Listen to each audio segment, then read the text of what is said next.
Da, da, da, da. Da, da, da, da. New proof, Joker. Sorry, y'all. That's something I always wanted to do. Welcome to Demetrix Cinema. I'm your host, Dimitri, and I am sorry about the long weeks of delays. Um, First, I want to tell you, I hope everybody's had a great weekend, had a great week. You know, um, getting ready for the summer and all that good stuff coming. Um, Today we're going to talk about Fantastic Four movie. Yes, they have a new Fantastic Four movie. I'm sure you guys seen the trailer. If you hadn't, you might want to check into it. Um, so let's get started. Also, He-Man. There's some leaks and pictures of Nicholas Galatine holding the sword for the new upcoming Amazon MGM He-Man Masters of the Universe movie. We'll get into that too. Hopefully, Battle Cat will be in this. That's my upcoming argument. They don't put him in this, we're gonna have some problems. All right. First thing I want to talk about do is talking about so Fantastic Four. It's based in the 60s, I think 63. The movie's supposed to be based in. Uh Pedro Pascal is cast as Reed Richards, Mr. Fantastic, of course. Vanessa Kirby as Sue Storm, Visible Woman, and uh, Joseph Quinn as Johnny Storm, Human Torch, and then Ebon Moss Thing. Um, Unfortunately, Doctor Doom, if he's in this movie, it'll probably be at the end credits or whatever. Because from what I understand, he's not going to be the bad guy in this movie. The bad guy in this movie is actually, which is in the comic books, technically not a sort of a bad guy, Galactus. Okay, from what I'm understanding, if Doom has a some kind of, like a little small cameo, it's probably gonna be at the end, preparing for Doctor Doom, Avengers Doomsday, which is Robert Downey Jr. is going to be Doctor Doom, cast as Doctor Doom. So the good thing about that is it's all coming together.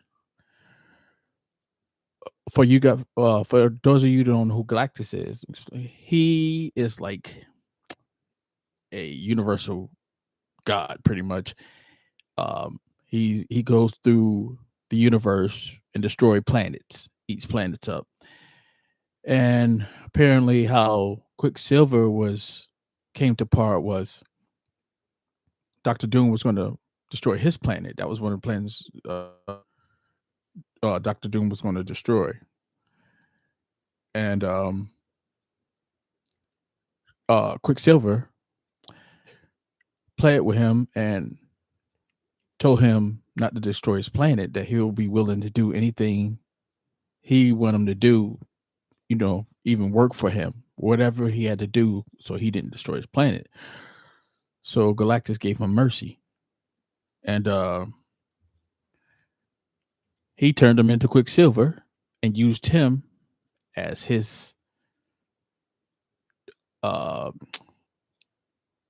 pretty much his accomplice, going around destroying the planets for him. So that's how Quicksilver became, not Quicksilver, Silver Surfer. I'm sorry, I apologize. So Silver Surfer became a par. He was Galactus's little run boy, destroy planets.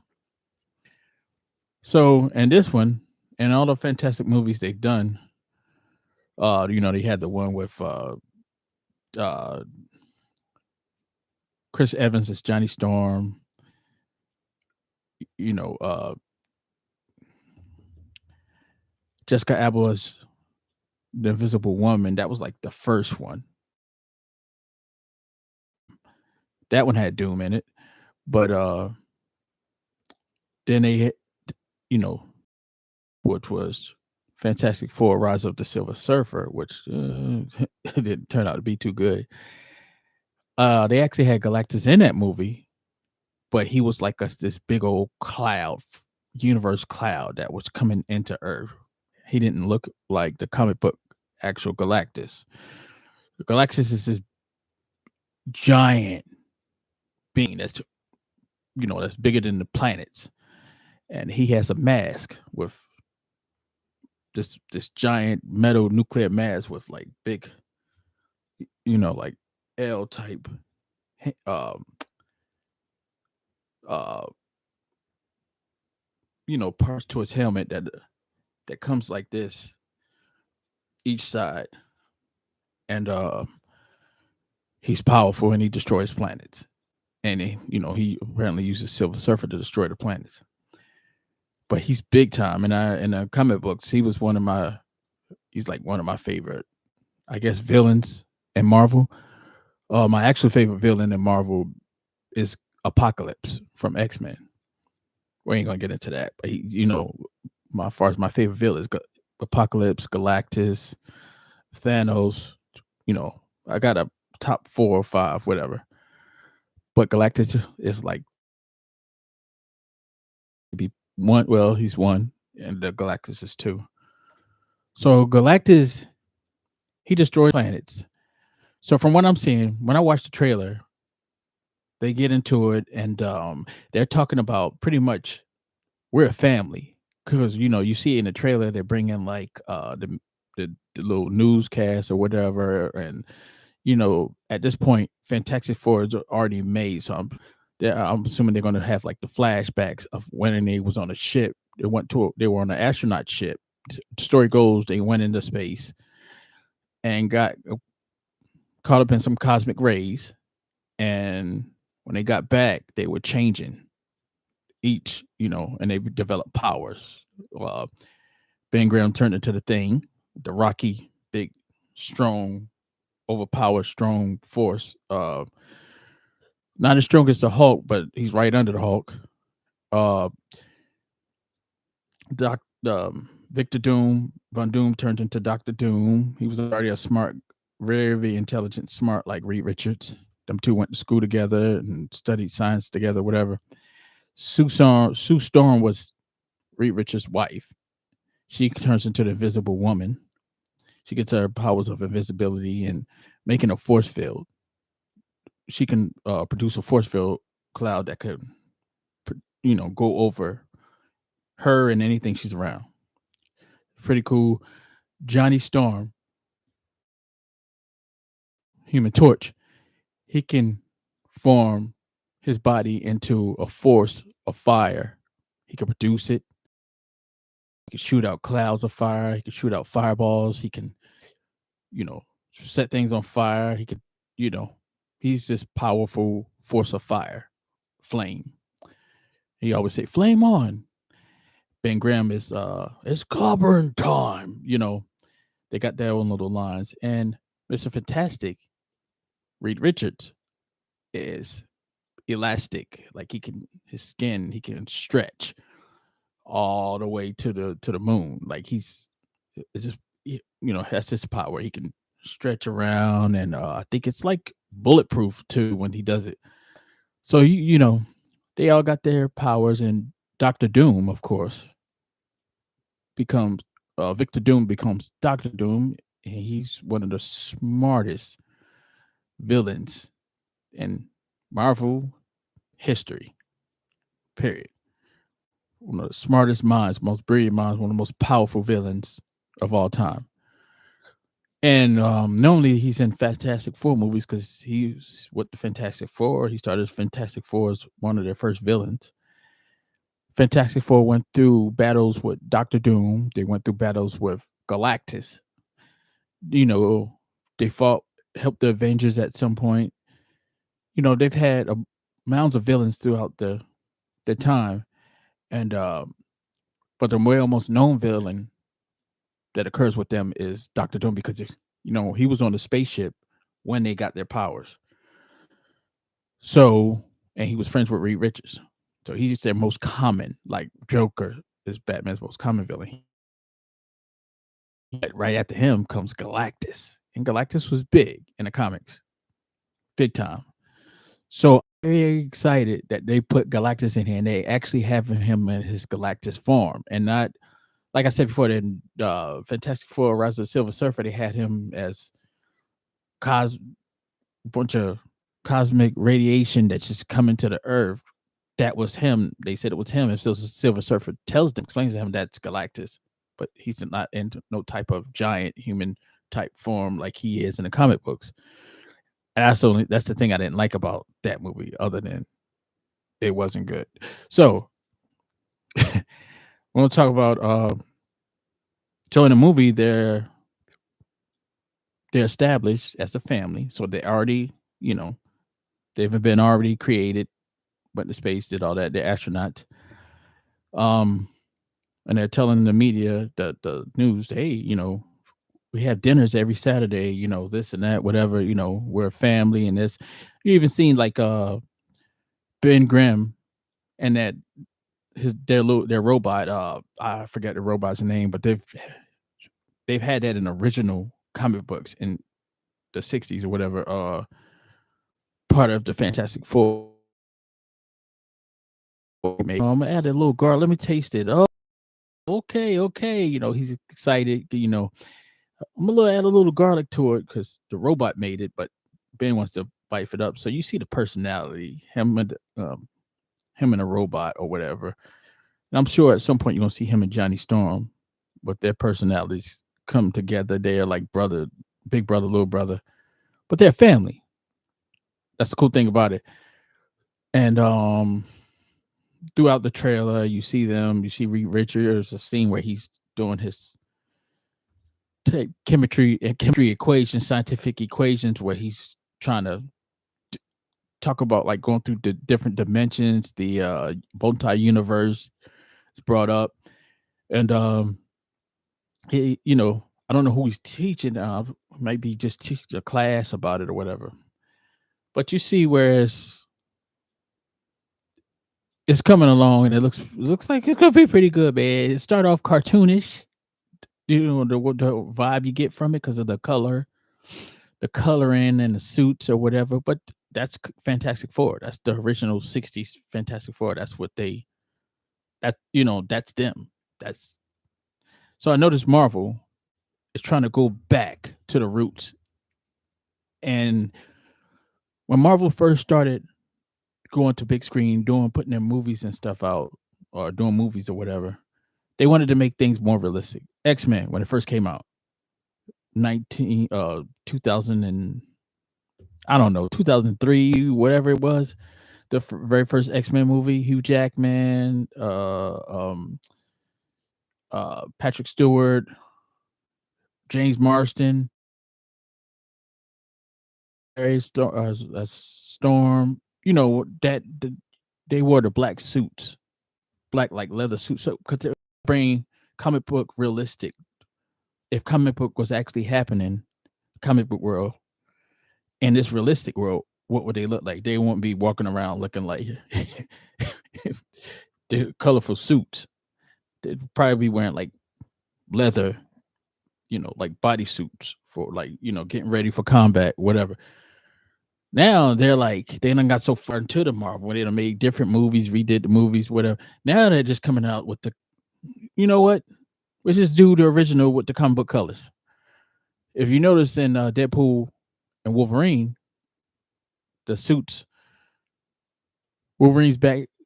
Wolverine's at his original color suit, yellow, blue, with and he did. They did something I've been waiting for the longest.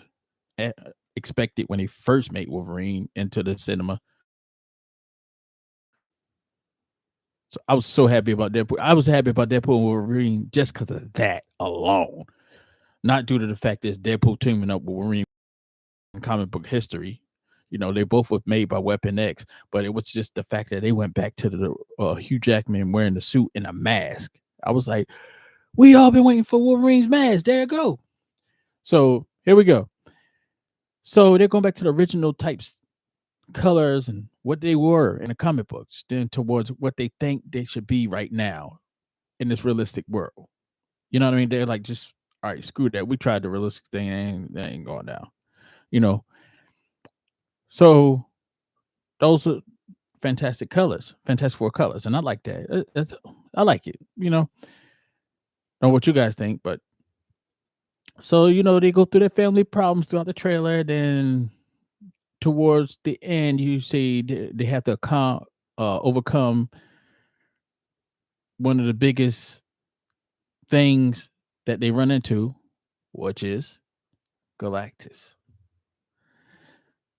My mind of thinking, I hadn't seen this in a trailer, but in my head, you can't have Galactus in a movie with Fantastic Four without Silver Surfer.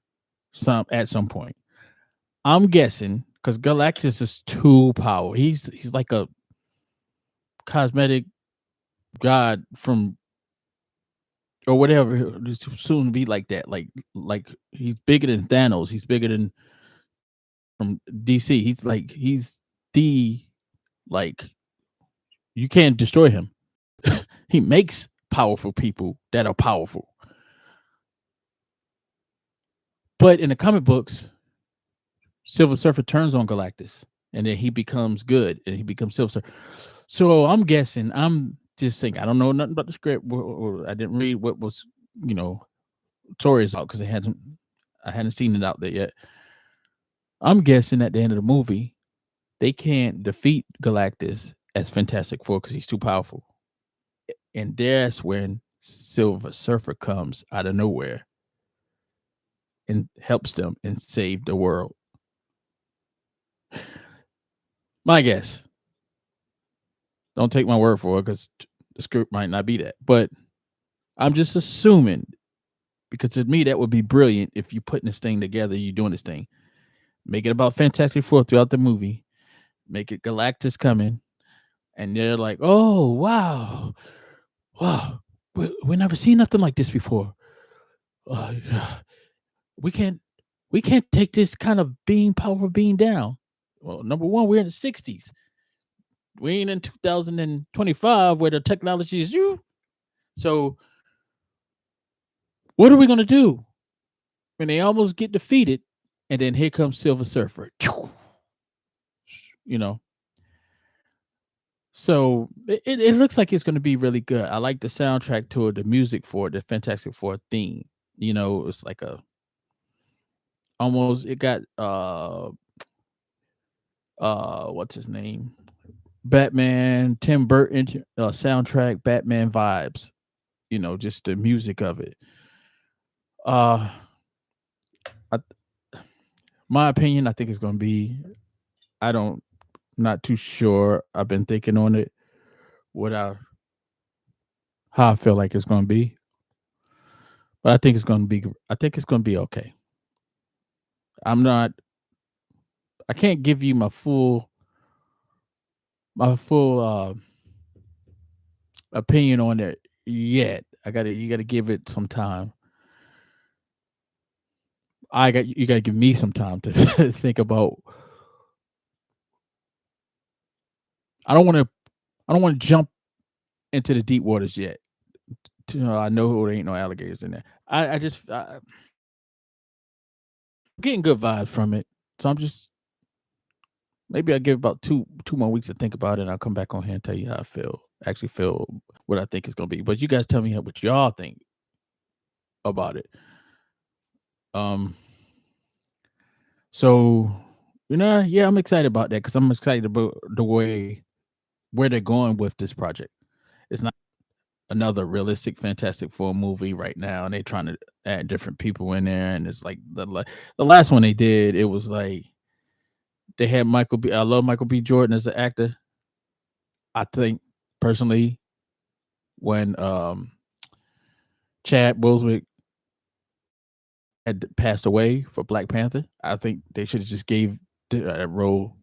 And respect to Chad Boswick Johnson, Chad Boswick, I feel like they should have gave Michael B. Jordan that role because he played his villain in that in Black Panther, so he could have took over when he died out of respect and just became the new Black Panther. That's how I felt, and I feel they should have. I felt like Michael B. Jordan would have been perfect for that. Took over Wakanda. Um, but yeah, you know, I think Fantastic Four is going to be great. I think it's going to be good. That's just me. Um, so let's see how this goes. This look like I said, they look like they're sticking with the story. So, but yeah, that's that. So you guys tell me what you think about Fantastic Four, the new movie, the new Fantastic Four movie. Uh, now what I've been waiting for, I can't say what we all been waiting for, but what I've been waiting for now. Up next, Masters of the Universe. I am Adam, Prince of Eternia. Magic powers were given to me the day I left my sword and said, by the power of Grayskull, Masters of the Universe is coming. I talked about this before on one of my streams. Uh, almost months ago.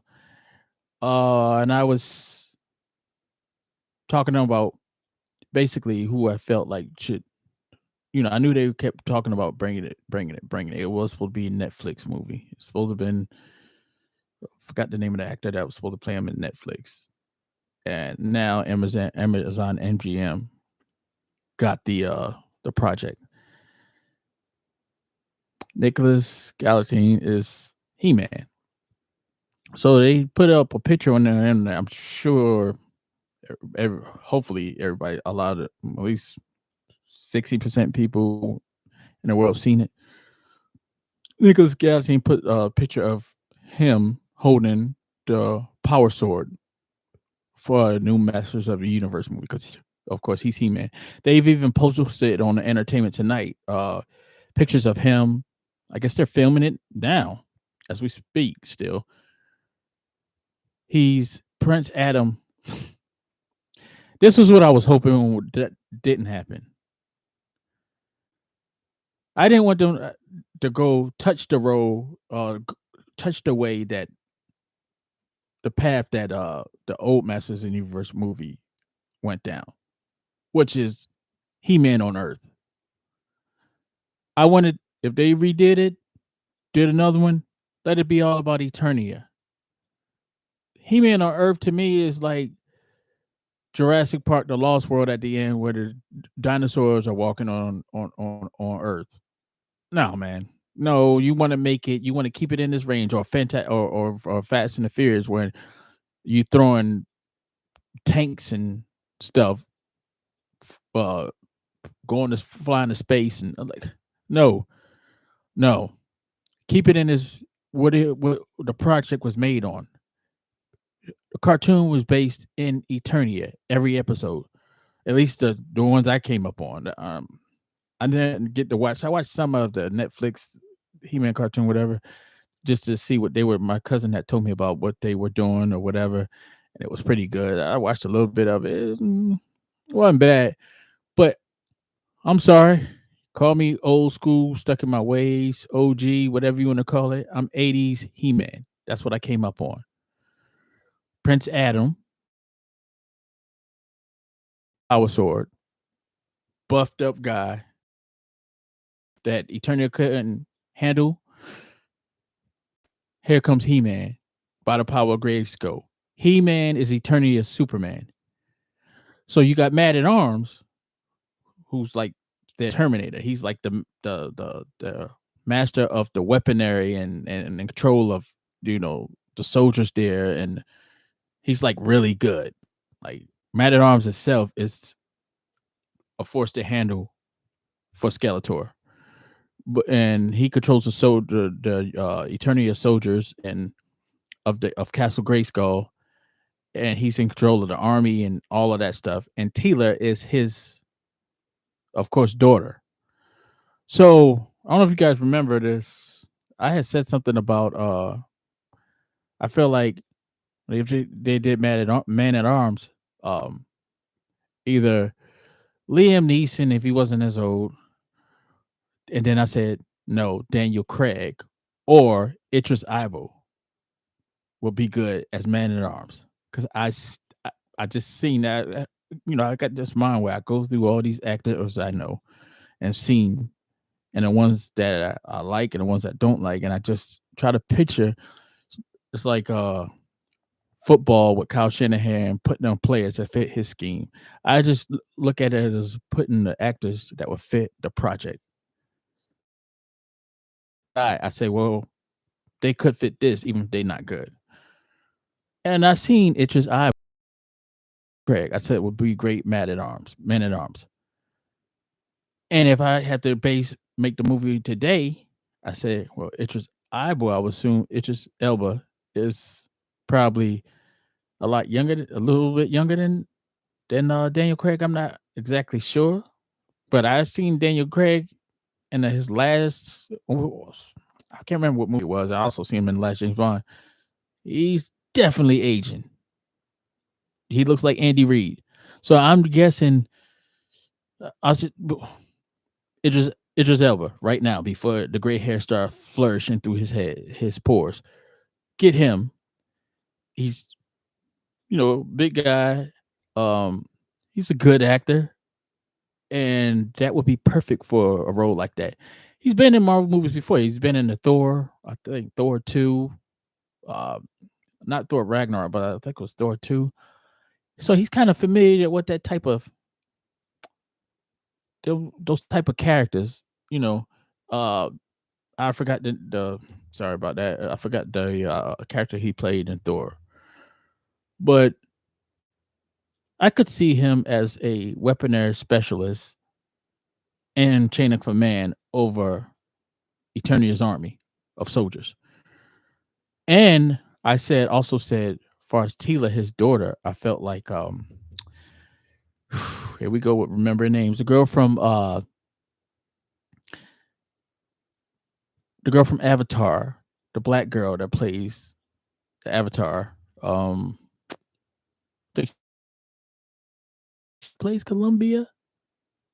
The the movie Columbia, I think she played, she plays that the best, you know, beats up everybody, and I think I I can't. I'm not exactly sure if that's her, but yeah, I already had it in my head who I felt like with Tila who be a Man at Arms, and she's black too, so it would fit, and she could play a badass character like fighting wise or whatever, because Tila's big too.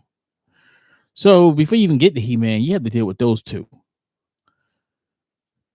Like the cartoon don't make them as big time as they supposed to be, but they are big. So and then you got He-Man. So it's like Batman and Wonder Woman you have to fight in the Justice League before you get to Superman. Batman is Man at Arms. I keep saying Mad at Arms. Man at Arms. And Tila is, Wonder Woman. And then you have the most powerful man in the universe, the guy that's not beyond human, like the special powers. That's He-Man, which is Superman. That's Superman. So in the film is saying, basically he's on Earth. He got sent. It's kind of like Superman from what I read. He gets sent to Earth as a baby, as a kid, and he has to find somehow the power sword. His power sword got lost to Earth, so they send him to find the power sword. And I guess he's raised in as family finds him and raises him like Superman, and he finds out and discovers he's not from there. He has to go back to Eternia, and then he finds the power sword, which I'm assuming on the spaceship they sent him in. I'm guessing they're gonna just be talking to him. Hey, you're Prince Adam. You're from Eternia. You have to find the power sword. It's on Earth. Somehow he finds the power sword. So I've seen on Entertainment Tonight they show pictures of them arresting Prince Adam, and you can see big, buffed up to play He Man. And if you see him when he was skinny before him now, you're like, whoa, he put a lot of work into that. He's big. So they arrested him, and one of the police officers is showing it's like holding the power sword. You know that sword's heavy because they're holding it down like like this, but downward. And so I'm assuming he finally finds the sword. He gets arrested. Then he leaves and goes back to Eternia, and he fights Skeletor, who's played by the one and only Jared Leto. The Joker. Yeah, yeah, yeah, yeah, yeah. I'm gonna hurt you really, really bad. I don't know how y'all like this Joker, but I can see why they. What made them think let's get that guy to play Skeletor? It's not, to me. It's not really bad. I didn't like his Joker, but his Joker is pretty much Skeletor. The way he laughs, because Skeletor's like, "I will get you, He-Man, Beastman. Why you damn get He-Man? Once again, He-Man, you tricked me." He's got that kind of thing going. So it's not far from that. So I could see that why they said him to play Skeletor, because he's got the voice a little bit. So you had here we go again. Put myself in this position. I can't remember his name from the old Masters Universe movie Skeletor. Be honest with you, he wasn't a cartoon Skeletor, but he was his own. He was like, "No, I will be power of Eternia." Whoever that was that played him, that wasn't bad. It was his own Skeletor, but it was more realistic Skeletor. Well, Jared Leto, he has the voice. He has a laugh. He can do the voice and the laugh. If you watch Suicide Squad and you hear his Joker, "I'm gonna hurt you really bad." That kind of, you could see it. You're like, okay, you know what? And of course, Skeletor, he's a skeleton with darkness and a hood, with a hoodie on type. So you don't know how they're going to do special effects. He might be CGI, or they might just have him wearing a mask like they did Captain America Red Skull. It could do the Red Skullish type deal, or they can do it kind of like they did in the old Masters Universe movie. I'm fine with however they do it, as long as it don't look too crazy. But bring Battle Cat, bring Cringer, because you didn't do it in the last movie. You already screwed it up with the whole He-Man in the city, well, Los Angeles, New York, wherever it was at, He-Man on Earth. No, but you're gonna bring that back again? Oh, but at least bring Battle Cat. Like, don't double screw us. Pause. Don't. Come on, man. Bring Battle Cat. That's what we want. You can't have Superman in a movie not flying. You can't have Batman in a movie without the Batmobile or Alfred. Like, you can't have He-Man without Battle Cat. How you think he gets around? Yeah, he can leap over a tall building or something. He got powers almost like Superman. He's over the most strongest man in the universe supposed to be. So, but he has Battle Cat as his transportation, his cat, his pet that becomes this beast that goes into war and battles with him. It's like Battle Cat is his horse. He's his pet before he turns into Battle Cat. Then he's his horse.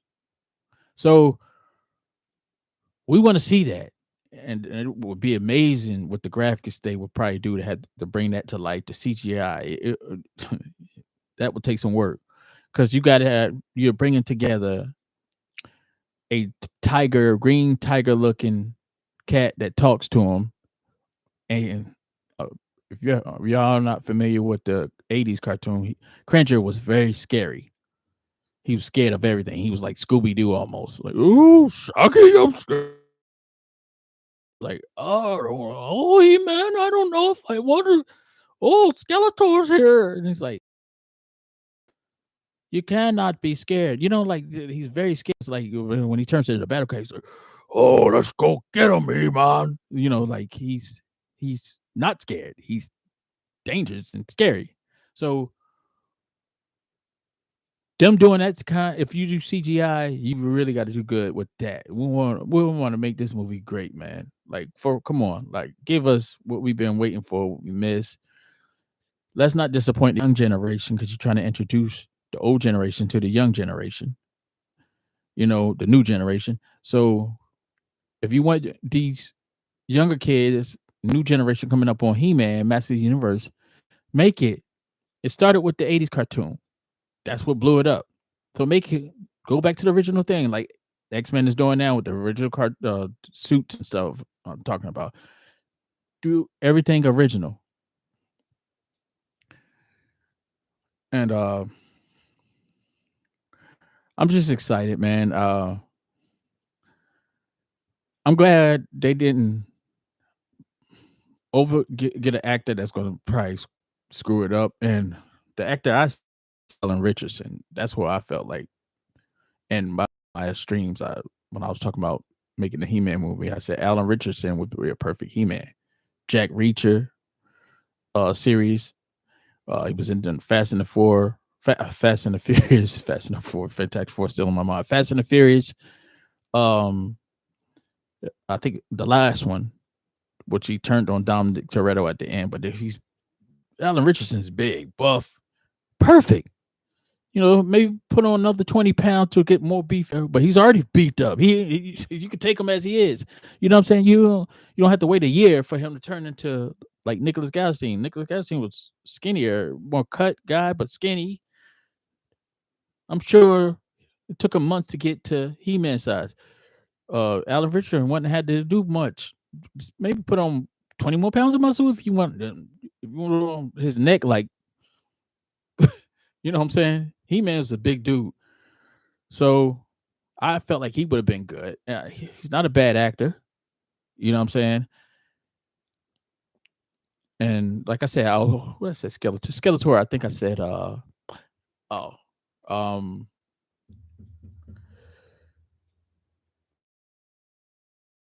Benicio del Toro, Sakaro, and Wolfman, or whatever.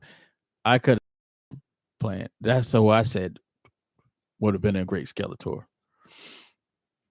He's probably aging now, also. So, but I had my picks. I think I said Gerard Butler as the King, He-Man's father, and I said I can't think of her name, but she was in Million Dollar Baby, the next Karate Kid. I said she would have been He-Man's mother, the Queen, and I said Jennifer Gardner as the sorcerer. From what I understand, the sorcerer is played by Deadpool's girlfriend in the Deadpool movies. She's the sorcerer. So I could see that. But yeah, man, I'm hyped. Hyped to see how they do the graphics for Eternia, the CGI for Eternia. How are they gonna do that? If I was them, I would go the route making it sort of the directors I said, who I would have hired. So the director for this He-Man movie, Master Chief Universe is Travis Knight. He did Bumblebee and a couple other things. I said Oliver Stone and like an Oliver Stone, like sort of that old the war gladiator, Braveheart type movie director-ish. I felt like, you know, those guys would have been good uh, writers, directors, producers, whatever, doing that kind of film. Because you wanted at some point, I felt like if it's gonna be based on Eternia, all Eternia, He-Man has to save Eternia, and he needs Eternia's warriors to side with him, or at some point they side with him. So he leads the army. So it was sort of like gladiator type mixed in with a little fantasy world. Maybe still Steven Spielberg, Oliver Stone duel. Um, but yeah, that's the route I was. If I was to direct it and or make it, Bruce, whatever, I would go to that kind of route. Uh, so yeah, I'm looking forward to this, man, and hope to God they don't disappoint. I really hope to God they don't disappoint. It's too many fans out there. He-Man has a big fan base. Sorry, there's a lot of those old '80s guys out there, people out there that licking their chops ready. You know what I mean, for this movie. So Travis Knight, if you can hear me, my friend, do not, I repeat, do not screw this up.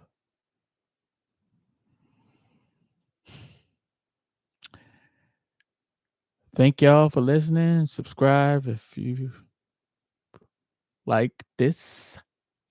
Hopefully, you guys do. And I'll be coming back soon with another take. And you guys will let me know what you think about Fantastic Four movie. If you hadn't seen the trailer, please go look it up. It looks pretty good, you know, especially Fantastic Four comic fans. And then He-Man, you can pull up on YouTube what's going on with that, keep up with that or whatever. You guys tell me about what you think about that. So y'all have a wonderful weekend, a good night, good week, and you'll be hearing from me soon.